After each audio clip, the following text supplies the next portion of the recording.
Last week, we talked about how the signal quality you send to your ad platforms determines what those platforms learn and who they go find.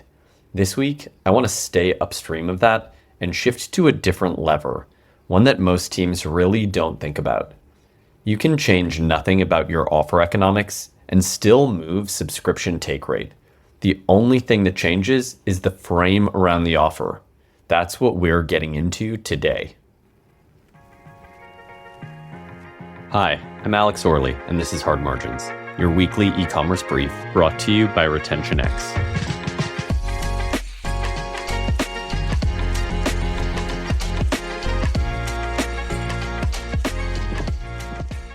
RetentionX closes the loop from identity to insight to agentic execution, helping commerce brands understand customer value, identify growth opportunities, and execute against those opportunities through intelligent workflows and agents. The platform unites 4 integrated layers: customer analytics, marketing intelligence, identity resolution, and automations, replacing a fragmented stack of point solutions with a single system that understands customers, tracks every signal, and executes against opportunities automatically. This week is about decision frames, specifically how the filter you put around an offer determines what the customer notices first, and why that single variable is upstream of subscription take rate, bundle add-ons, premium mixes, and ultimately the quality of the customer you acquire. When a customer lands on your subscription module, your bundle PDP, or your tier comparison, they're not evaluating your offer objectively. They're evaluating it through the question you gave them. The frame you put around the offer determines what they're solving for. Almost always, that's price. But it doesn't have to be that way.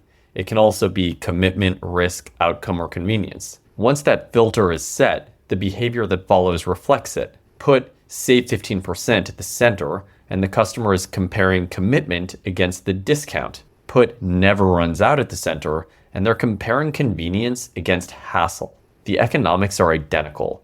The lens is completely different, and the downstream metrics, subscription take rate, bundle attach, cohort quality, respond to the lens, not the economics. Here's a concrete example. A brand selling home cleaning products, think surface sprays or concentrates or refill bundles, whatever, has a weak subscription take rate. Customers are defaulting to single bottles. Multi-product bundles are essentially ignored, and the cancel save flow has turned into a discount negotiation. The instinct in this situation is almost always to adjust the economics. Think richer subscription discounts, lower bundle pricing, reconsidering the premium tier. But the economics here aren't the problem. It's really a problem around the decision environment. So let's look back at what the offer stack is actually communicating in this example.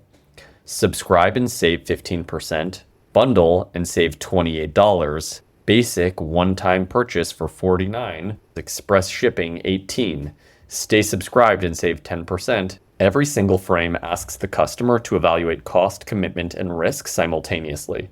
So they do the rational thing in this instance. They choose the lowest commitment path, they delay the bigger basket, and they treat the cancel save flow like a coupon moment because that's exactly what the framing trained them to do.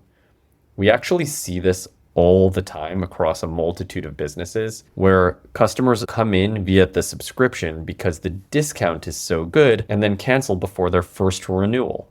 Now, change nothing about the economics, only the framing. Never run out, lowest cost per clean, everything you need to clean the whole kitchen together. Need it before Friday, skip, delay, or change frequency so it arrives when you need it.